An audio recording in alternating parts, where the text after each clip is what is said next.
Livewire and the Secret Weapons, Punk Mambo, the Punk Witch Project, The Valiants, Exo Manowar Invictus, Rai, the Book of the Dark, Eternal Warriors, Archer and Armstrong Assassination, The Darks, and Ninjak vs. Roku. All of these titles culminate in Valiant Comics and Alien Books' most anticipated and biggest release since their partnership began, the resurgence of the Valiant universe. The lines have been drawn, and as the first issue boldly says, it's time to pick a side. But does this universe-spanning crossover event live up to the hype? Stick around to find out. Before we dive in, just a heads up, big spoilers ahead. We'll be breaking down both the narrative and the visuals of this comic, so if you haven't read The Resurgence of the Valiant Universe issue number 1 yet, you have been warned.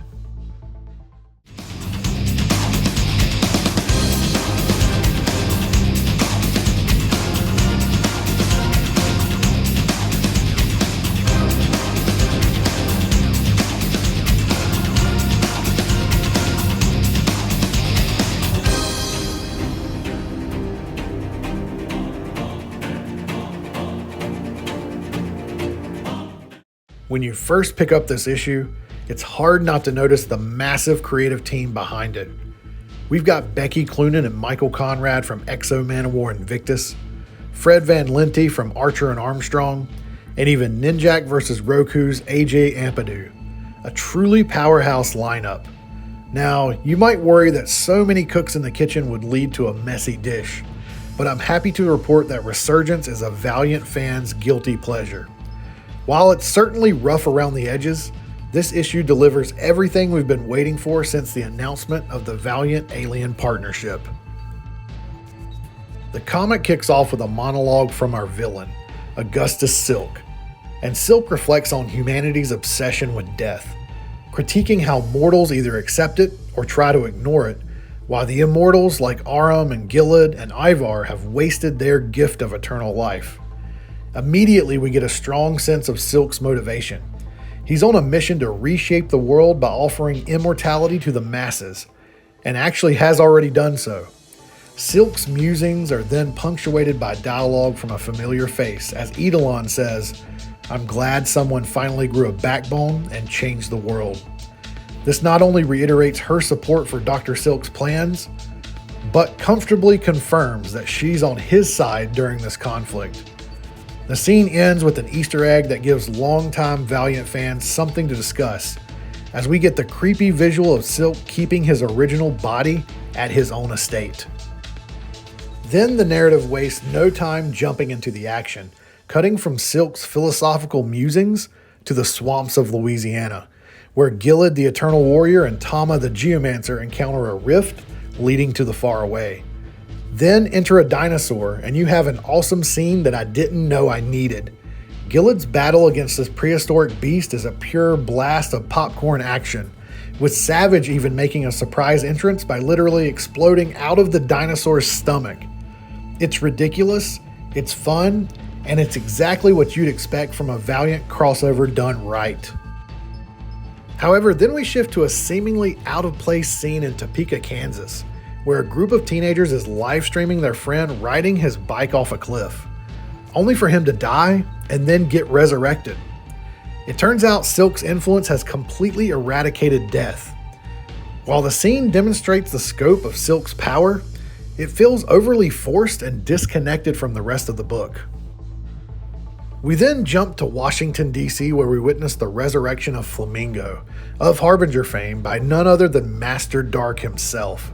This moment is a nice surprise for longtime Valiant fans, as Flamingo bursts back to life engulfed in flames, and Master Dark wastes no time getting back to his work. Shadow Man also makes his dramatic return here, with Master Dark's internal monologue adding an ominous tone to the whole scene. However, Dark's motives remain murky, hinting that he might have his own agenda as this narrative progresses. Unfortunately, this is where things seem to start falling apart. Further scenes like the teenagers' encounter with a saber-toothed tiger in the middle of Topeka, or Gilead's puzzling conversation with Kay McHenry, feel like narrative detours and ultimately add nothing to the overall story. While they allow readers to visit some new locales, and check a box relating to a character appearance, they dilute the tension that Silk's overarching plot creates. And then the issue ends with a heavy dose of fan service, as our heroes come together aboard the Bob, and Auric of Exo-Manowar fame returns from fighting the Novus Romanus, only to be tasked with finding Divinity, one of Valiant's most powerful and intriguing characters. As a longtime fan, this final scene hooked me in, but it also left me feeling, yet again, like the narrative was trying to juggle too much at once. And of course, Faith just had to show up in this scene and almost tank the entirety of it by referring to Ninjak as Jack. Yeah, it's a cringy moment and it sabotages some of the impact of getting these characters together. And the pacing suffers from the constant location jumps as well, especially towards the end of the comic. But despite its flaws, the story sets up intriguing stakes and gives us a villain worth fearing in Augustus Silk. Alright, now let's talk about the art of Resurgence of the Valiant Universe issue number 1, because visually, this issue has a lot going for it. Guillermo Fajardo handles the pencils on all the scenes with our Valiant heroes and villains, while Julio Azamor is responsible for the scenes featuring the teenagers, and each artist brings distinct styles with them for each of their respective scenes. Now, Fajardo's work is simply stunning. He brings a level of weight and detail to the characters that makes them feel larger than life, and that's exactly what this issue needed. Gilad and Auric in particular stand out in this fashion. Gilad's battle with the dinosaur, filled with blood, gore, and kinetic energy and dynamic poses, feels ripped straight out of a blockbuster movie. And the way Fajardo depicts the action scenes is masterful, giving everything a sense of motion and impact. And the resurrection of Flamingo also stands out. You can almost feel the heat from the flames that surround her. However, on the other hand, Azamor's art for the scenes with the teenagers comes across as a bit more subdued and unfortunately looks rushed. While it works for the tone of some of these moments, which aim for a darker, more grounded feel, it doesn't quite hit the same highs as Fajardo's more heroic and dramatic style. The sequence with the teens live streaming the bike stunt, for example, is rendered well, but it feels like it belongs in a completely different book. Another outstanding aspect of this issue is Lautaro Tuli's colors, and his colors do a fantastic job enhancing both Fajardo's and Azamor's art, with rich, bold tones during the action sequences and more muted palettes in the quieter, darker scenes. It's a nice contrast that highlights the thematic differences between Silk's existential agenda and the chaos our heroes are dealing with. So in conclusion, the Resurgence of the Valiant Universe issue number 1 has its highs and its lows. On the narrative side, Silk's monologue about death sets up an intriguing villain, and moments like Gilad and Savage battling a dinosaur or the resurrection of Flamingo deliver the fun, action-packed thrills that Valiant fans crave. But the constant scene hopping and the edgy teenager subplot bog the story down.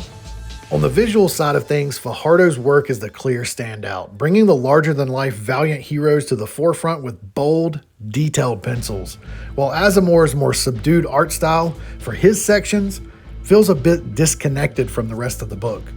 Despite some pacing and tonal issues, Resurgence is definitely a must-read for any dedicated Valiant fan. Ultimately, I enjoyed issue number 1 of Resurgence of the Valiant Universe, and I'm sure any Valiant fan will.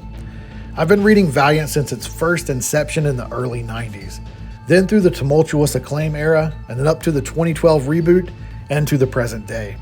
I've experienced, along with many other Valiant fans, the mountains and the valleys of this universe.